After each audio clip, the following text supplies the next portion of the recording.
Hi, everybody. Welcome back to the Proper Football Podcast, where we discuss, debate, and dissect the world of football. We're going to start the podcast with the EPL newscast. Yes, we will. Before we get into any of that, if you listen to this on any streaming platforms or even on YouTube, make sure you give us a follow, a subscribe, rate us 5 stars on podcasts, give us a like on YouTube, and of course, share this with a friend or family member that's going to love this type of content. We love to grow this community, and we would love for you to be a part of the community, but you have to take initiative. So let's get to it. All right, so Liverpool won against Brighton 2-1. The game that we're going to talk about soon, Man City and Arsenal, stayed at 0-0. We have Newcastle and West Ham 4-3 Newcastle. Bournemouth versus Everton 2-1. And Chelsea tied 2-2 to Burnley. Shameful. On to the second half. Nottingham Forest draw with Crystal Palace 1-1. Same thing with Sheffield United and Fulham. That's a draw, but that one ended 3-3. Spurs defeat Luton 2-1. Aston Villa overcome Wolves at home 2-0. And Brentford and Man U leave it up to a thriller at the end and draw 1-1. Yo, Mason Mount back, huh? Mason Mount is back. Man U looking kind of funny, but hey, it went right down to the death. I'll tell you that. And pretty exciting week. High score lines, but the game we're going to talk about didn't have a score line at all. I mean, no scores at least. It was 0-0, and when we gave our predictions, we didn't really expect a 0-0 draw. We kind of expected maybe a goal or two here and there. I think an exciting. Had 2-1. I had 1-1. Yeah, I had 2-1. Yeah. We thought it was gonna be like an exciting, battle, but it was something of the opposite, wouldn't you say? Yeah. Looked like Arsenal took a different approach this game. They're usually high press, demanding, when they're going up the field, but it seemed like the main focus was keeping shape throughout the whole game. Great defensive line. You had Jorginho, Rice there helping them as well. But great partnership, between Saliba and Gabriel. Yeah, I agree. I saw something online. Somebody saying, taking a screenshot of, the good shape that they had, and they were pretty defensive. And they were like, they took a screenshot of, how Arsenal was formed and defending. And, how do I tell my kids this is a team that was not managed by Jose Mourinho? Because they were just defending a lot and just keeping good shape. But I was surprised at Manchester City having that much possession and not being able to come up with some clear-cut chances that should have been goals. Kovacic was, holding the ball a lot, making nice passes, to Haaland at times. But, City, they could hold the ball for sure, man. Yeah, we already know they can keep possession, but, it's kind of like Arsenal kind of let them, hey, we're going to let you make the mistake or, make it obvious that we're going to take the ball and then continue from there. But they weren't really on the press, like you said. And I thought Man City would have been more that and the advantage and maybe try to lean off of their regular play because of the injuries they had to who was injured? Stones, Kyle Walker. Even Ake got injured real early. Ederson is yeah. So pretty much their whole defensive line. So it was a little interesting. Yeah, I want to touch back to the defensive line. You have Saliba. He had the most touches in the game, most tackles won, most duels won, most clearances, and most possessions won. Rolls Royce at a young age, man. When he's gonna be in his 30s, as long as he can, continue and stay away from injuries and have a long career, he's gonna be one of those Thiago Silvas, Sergio Ramos, one of those legends. Because he's doing it at an early age and really dominating. We're comparing him to Virgil van Dijk at 22, 23 years old right now. Yeah. So I was really impressed with him and Gabriel. I really like Gabriel. And they shut down the most dangerous guy on the field in Erling Haaland. Yeah, I'm starting to notice Haaland, if you put a lot of pressure on the guy and you get physical with him, it's hard for him to get by you. when you allow Holland to run into spaces, like, if you give him a through ball, that's when he's more lethal. But Gabriel was a pest the whole game. You can tell, there was something behind it too, because after the game they exchanged some words, but they hugged it out after. Yeah, Pep has to break it up a little bit, but they hugged it out. Back in the day, it would be no hugging. It would be a fist fight. Yeah. Like if it was Roy Keane and Patrick Vieira, it would straight up be a fist fight, and it would be no making up after at all. That is very true. Speaking of Roy Keane, did you see what he said about Haaland? Nah. Bro, he was like, Erling Haaland is like a League 2 player. Oh, that's crazy. He said he doesn't have much talent. he's like a League 2 player. And then, I understand what he's getting at, but League 2 is kind of rough. Yeah, League 2 is kind of outrageous when you think about he broke the EPL scoring record last year. Obviously, when he's off, he's very off. But when he's on, he's banging in shots every chance he can get. You know what I'm saying? But yeah, like I said, Haaland, put pressure on him, and you can stop him. So, like Van Dijk did it, recently too. So yeah, good job to the defenders of Arsenal, and yeah, it wasn't too exciting. Not many crazy chances. Arsenal able to stop Man City in the final third. Like watching the game, you think yeah, City has possession. They're not getting much chances, but you know how City is. You thought for me, I thought they would break a pass. You know what I'm saying? Find a solution at some point, but like they always do. But Arsenal did well to hold them to a 0-0 draw, and as a Liverpool fan, we're happy. Klopp before the game was like, "Yeah, I hope." They was like, "What result are you looking for?" I was like, "I hope they both lose." And this is pretty much a loss to both teams because, City stays in third, Arsenal drops more points, and Liverpool, they have an advantage with 2 points. And now I'm looking at it like Ake getting hurt, a lot of guys getting hurt, and they have to play Real Madrid soon. Mm-hmm. How is that going to impact the EPL now, going forward? Well, you know how. Because you want to win Champions League, Because these are not this game, but this stretch of games, they're going to play this midweek against Aston Villa. They're going to play at the weekend, then they're going to play Real Madrid. In one of those games, you need to rotate your players and bring in Enrico Lewis, bring in Julian Alvarez, bring in Adoku and those type of players. But now with you still in third and fourth creeping up, you gotta actually play your players to the full extent. You gotta play players that are 50-50 on fitness, like De Bruyne and all these other guys. Now you have other guys falling. Now it's gonna get spooky when you gotta go face a strong Aston Villa team, a strong Real Madrid team, and a strong Arsenal and Liverpool that's climbing their way up the table. So, in all, for City it was frustrating. For Arsenal, it was kind of relieving. But for the neutral, like a Chelsea fan, it was just a boring watch. And for Liverpool, like you said, it was a win. It was definitely a boring watch. But, it's a boring watch, but it's also exciting for me. For a Liverpool fan. Yeah. Because, they tie, but also Liverpool played a good game against Brighton. Scored spectacular goals that game. But could have scored 50 goals that game. Oh yeah, 100%. Mo Salah was shooting it up the bar every chance he got, but he eventually scored.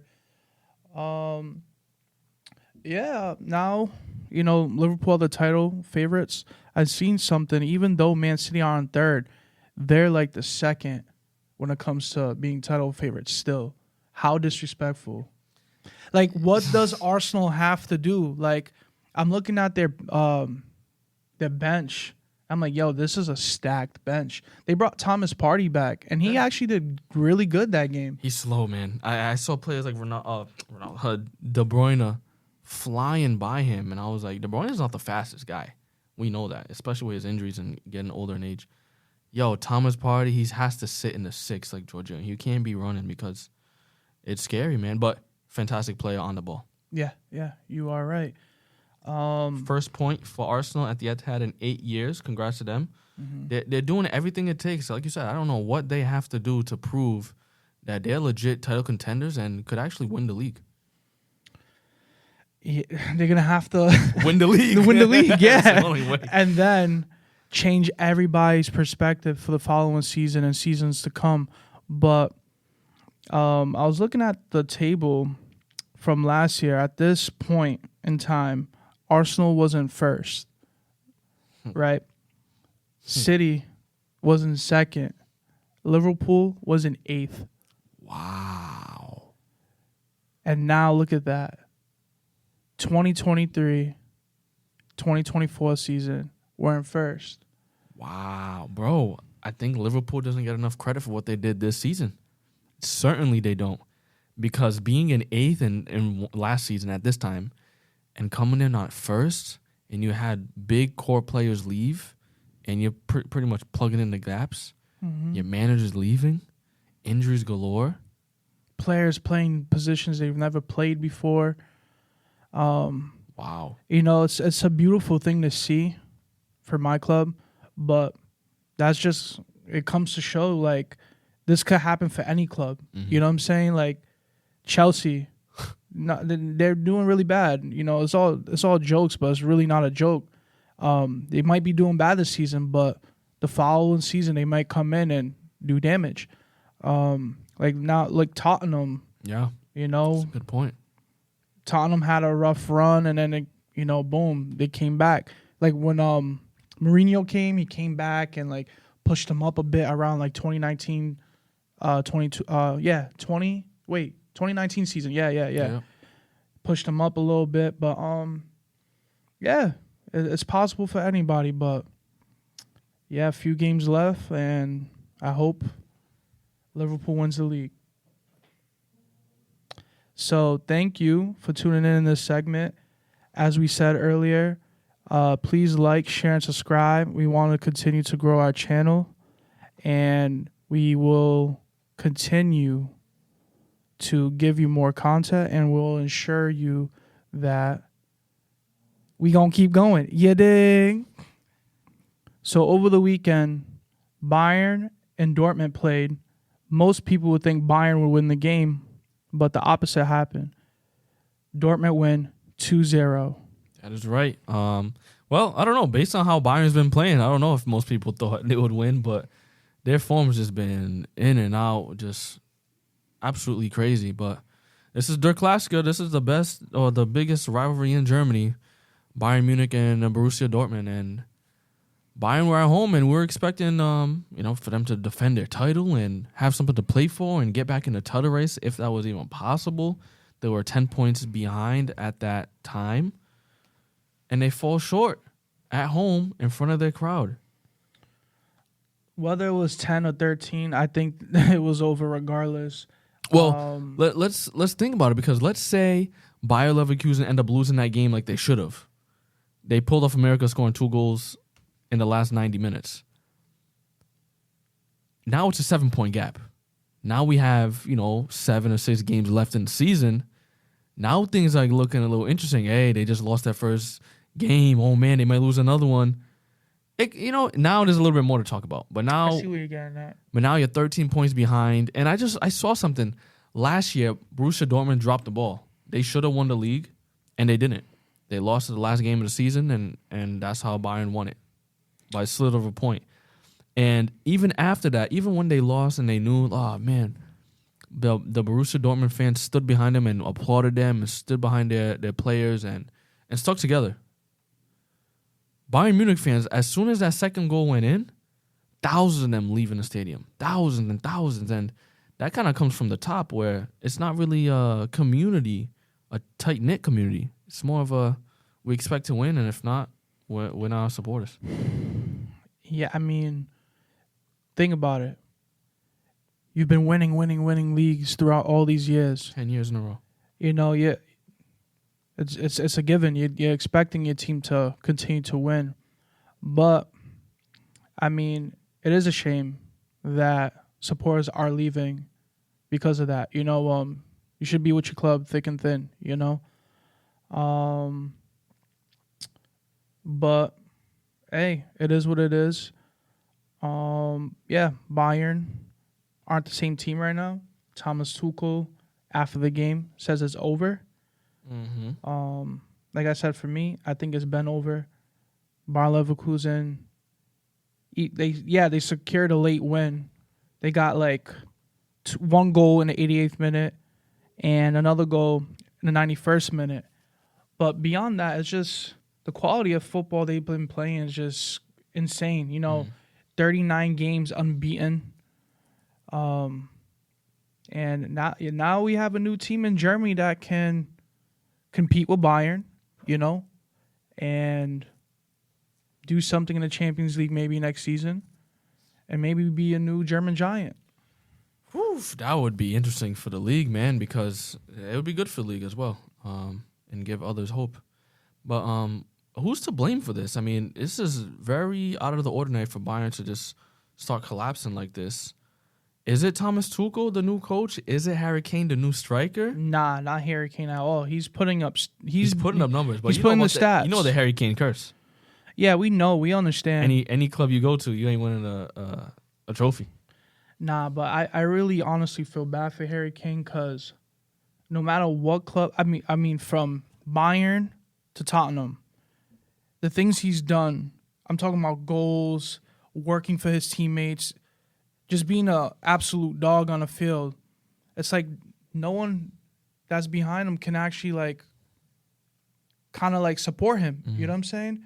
And now he could put up all these stats, but Nothing it won't to be show for it. Yeah, it will be nothing to show for the Ballon d'Or. They're gonna look at his achievements for the year, unless he goes to the Euros, maybe wins the Euros, and maybe does something in the Champions League.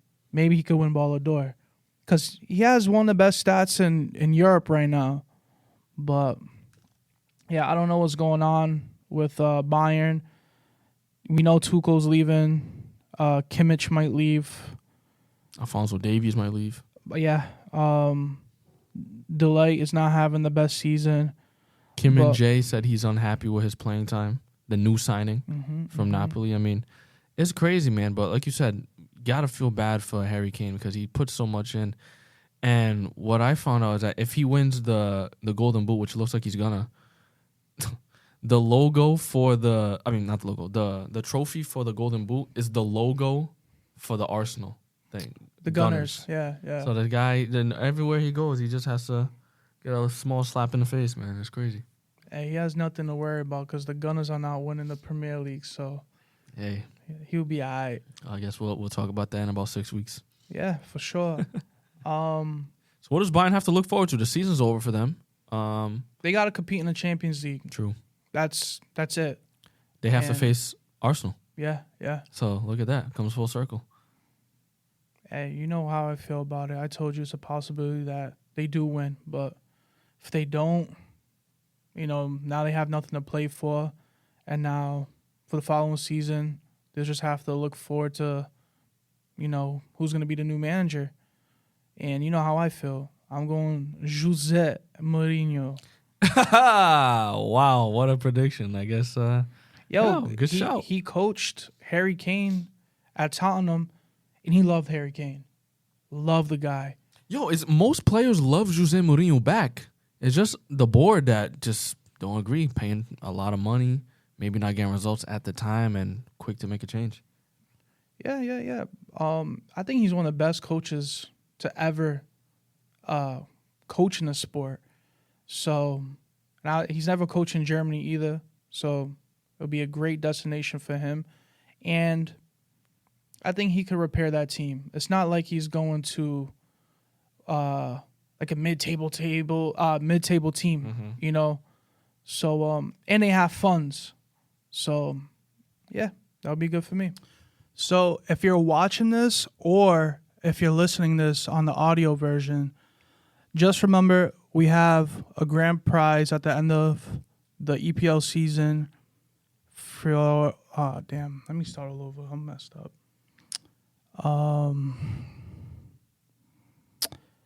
If you're watching this on video or audio. No, what the fuck did I just say, bro? Man, I'm tired. All right, 1, 2, 3. Hi. If you're watching this on video or if you're listening to this on audio, we have a grand prize at the end of the season for the Fantasy Premier League. Whoever comes in first place will receive $100. What happens if I come in first place? You ain't receiving nothing. You ain't receiving a damn thing. Not at all. No. But yeah, this segment we're gonna talk about most hated and most liked players. Yeah, we'll go over the most hated and most liked players. So I guess I'll go with the most hated. We'll start off with the bad end of the stick. And no particular order, I guess, but just name a couple most hated players of maybe all time or in our lifetime at least. One of them I had to say was a former Chelsea striker. Did very well for the club and in an important time that we needed him. Mr. Diego Costa. What a player, man. Number 19. Put in a shift. I remember the times where, someone would hack Hazard and he'll come running into somebody's face. Yo, what are you doing? Trying to protect their player, but also has no shame in getting into referees' faces, coaches' faces. I mean, spitting and punching people and then acting like nothing happened. I can only imagine if VAR was present during his playing days. Oh, nah, he'd be banned for like the whole season. Years. Prison sentence. Yeah. Yo, think about it. Like, the game has really changed, bro. No. You cannot do any of that anymore. Oh. Not that it was acceptable. Right. You know what I'm saying? Back in the day, I'm just like, bro, God forbid you even whisper in someone's ear right now. You're done for. Now they're hiring, lip readers? No way. You didn't see what happened with Jude Bellingham and Mason Greenwood?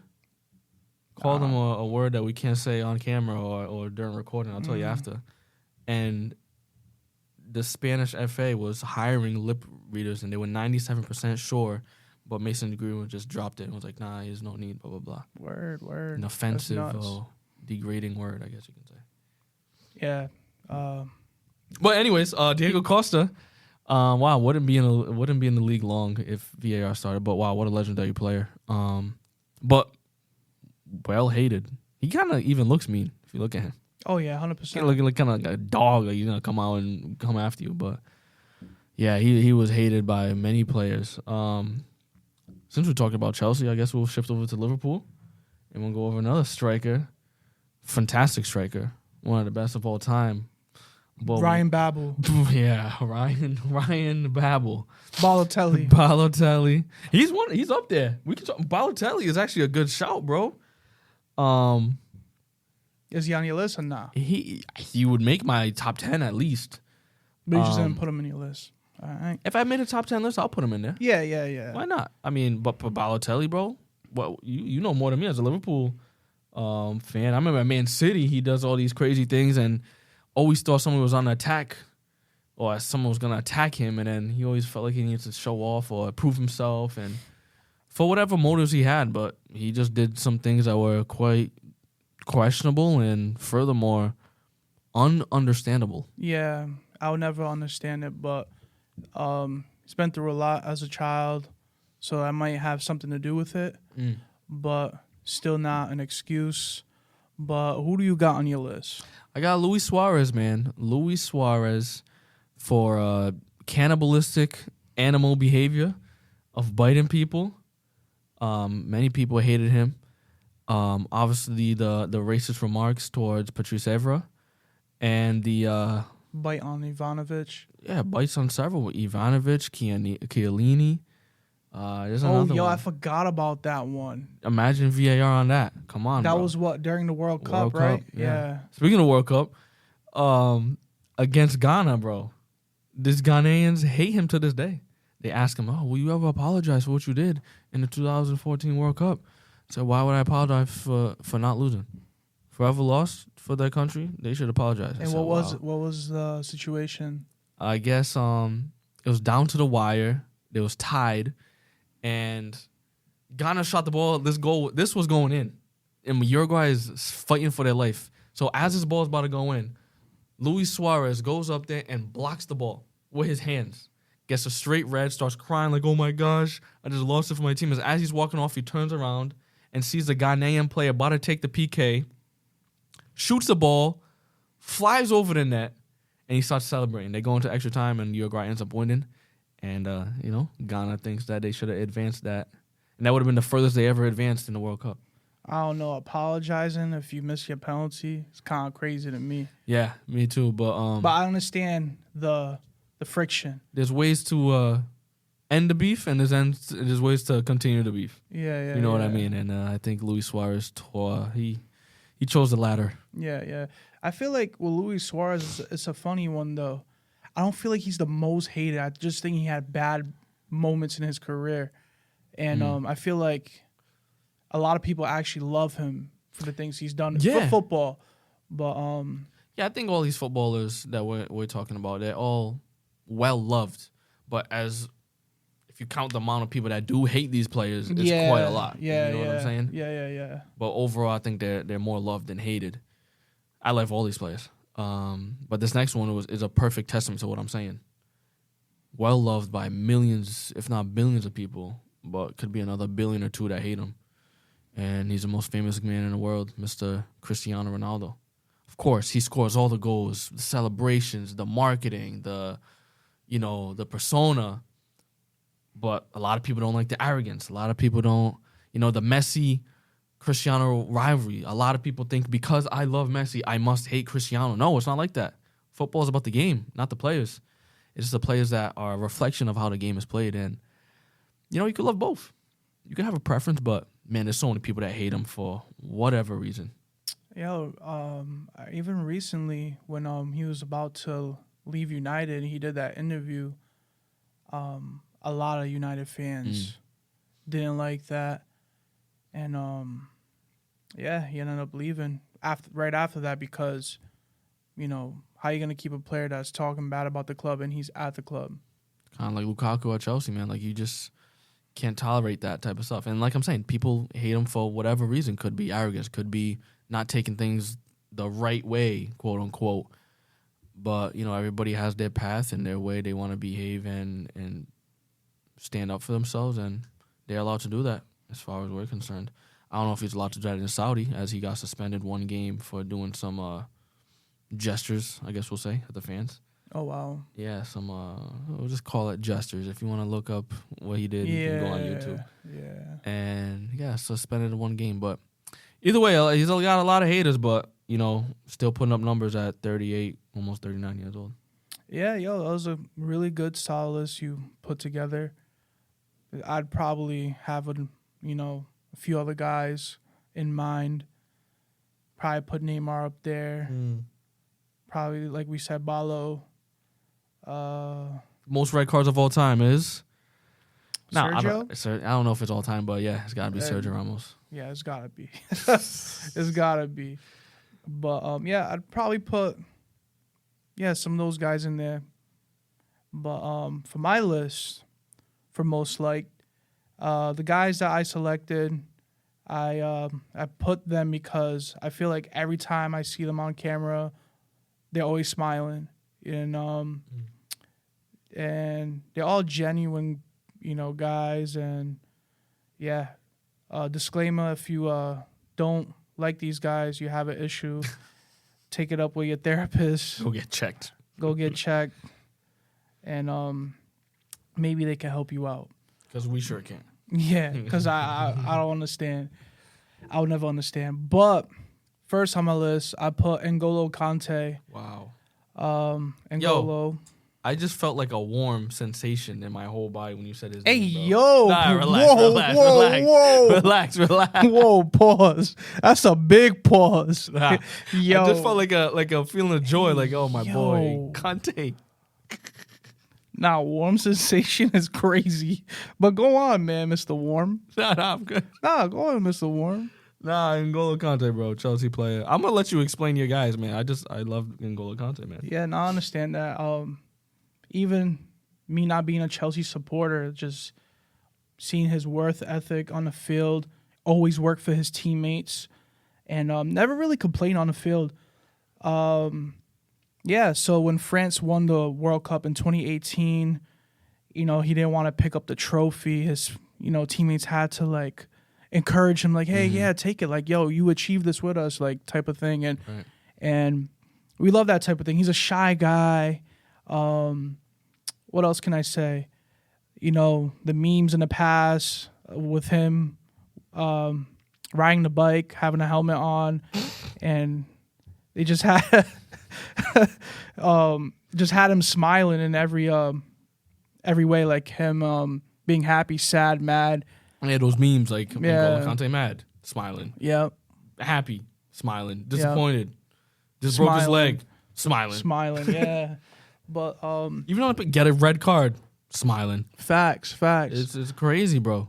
That's the truth. Like, even when he gets commits a foul, gets a yellow, most people are like, yo, and shake their head at least. Nothing, bro. Just turn around, take a yellow, and go on with your day, man. Just a genuine, innocent man. Yeah, that is the truth.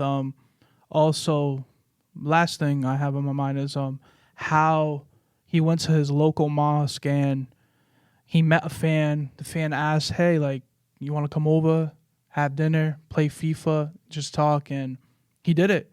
And I couldn't think of many regular people that would do something like that.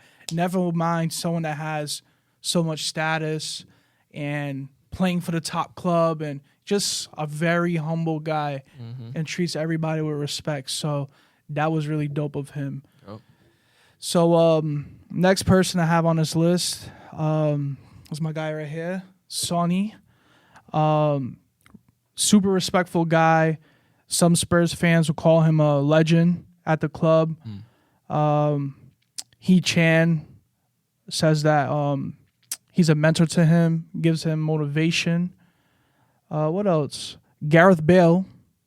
Played with Gareth Bale for some time because Gareth was at Real Madrid, came back on loan, obviously. But Gareth Bale was asked if Son is the nicest player in football, and he responded. He said, nicest person in the world. Wow. That's crazy, man. It's got to be.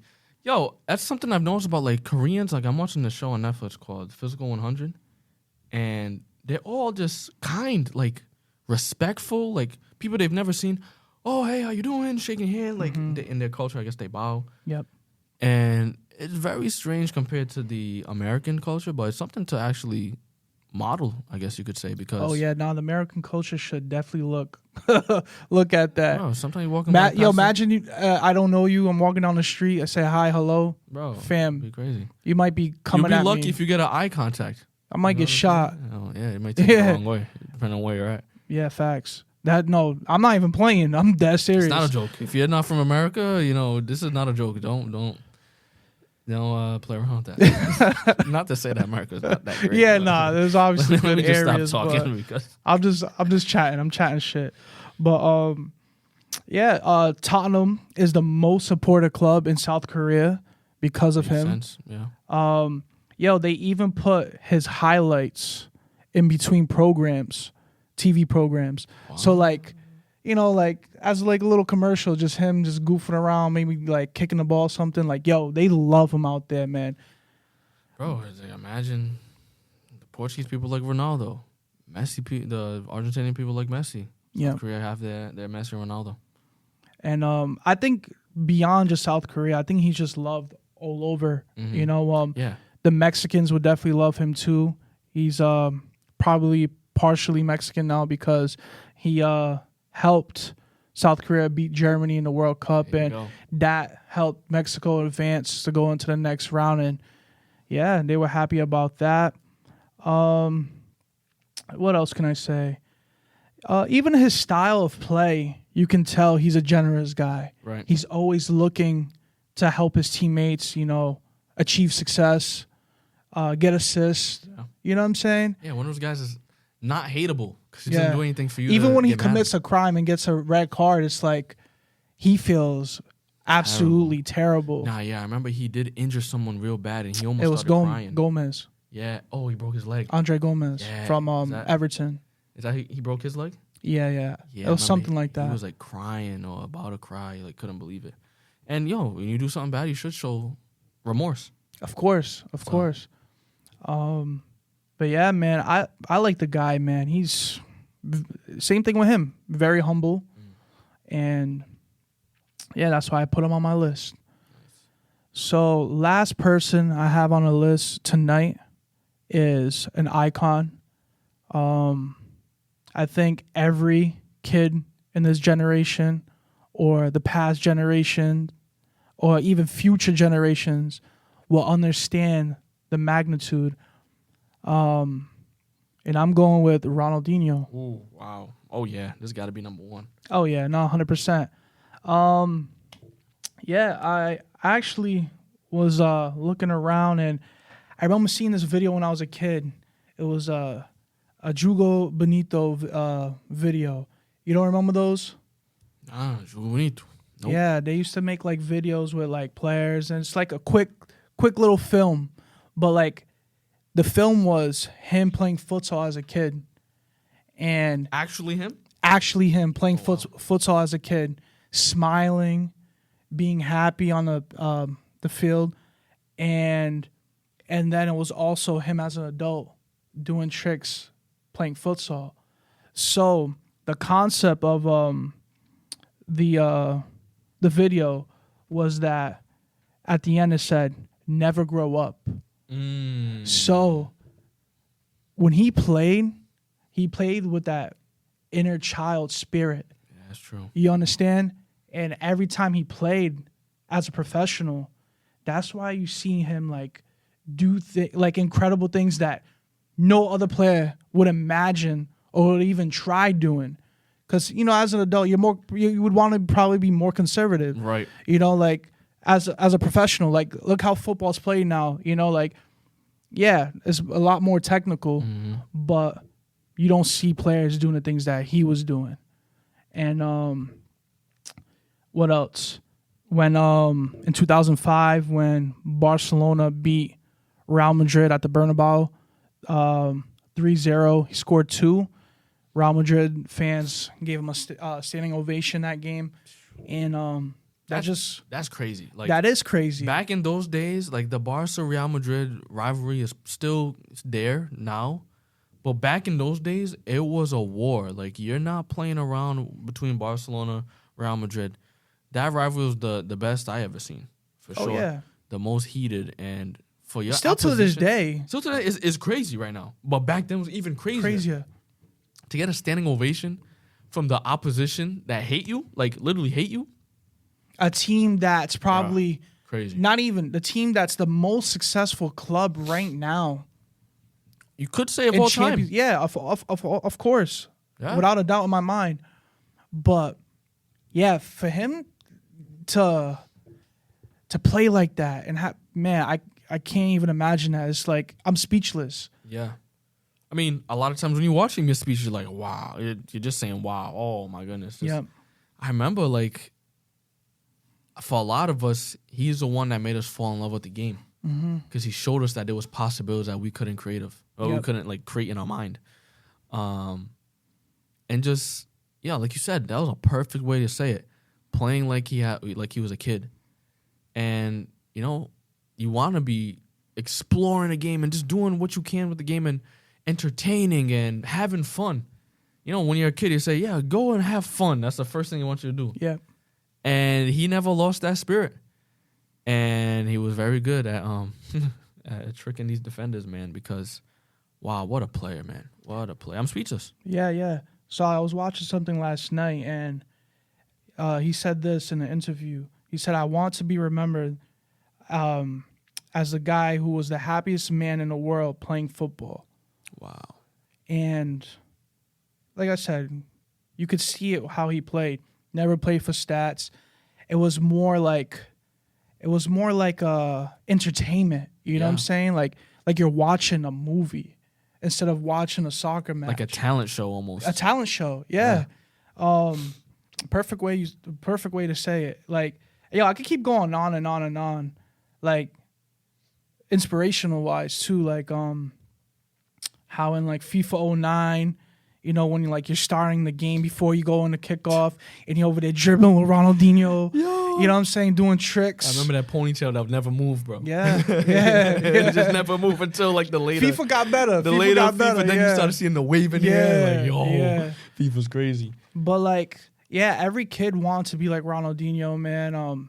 I've had so many tempo cleats because of him. Yeah. Got to watch the guy live, but legit, man. Every time this dude touched the ball, it's like he's just playing with pure passion. Purely passion, bro. And passion, that's the word, man. Passion. Play with passion. And anything you do it with passion. And Ronaldinho, man, he was the start of many other generational talents. Yo, for sure. Look at the Messis. Look at the Neymars. Look at every single Brazilian winger. He's the one that assisted Messi's first goal. Wow. Yep. Passing of the torch. Facts. But that was my list for most liked. If you could add anybody in the list. Yeah, let us know in the comments. Like, who would you add? Who would I add in yours? Yeah, just one off the top. I would say Iniesta. Okay. Iniesta just never really had made a grimace on his face. Never the happiest, but just, went in, did the job. And you respect his play. You may not love him like I want to give you a hug, but the ultimate amount of respect because he's going to put in a shift and, just did wonders with the ball. Yeah, that is true. And he's still playing right now. Believe Another it or one, not. yeah. I was going to say Pirlo, but as soon as I said Pirlo, another Italian popped into my head. Gianluigi Buffon. Oh, yeah, he's up there for Come sure. on, that smile, the animated play, and just... And when you just thought about, like, best goalkeepers, like, off the dome, like, you're always going for Buffon. Yeah, every time, man. But, yeah, that was the end of this segment. Thank you for tuning in, and we'll see you next time.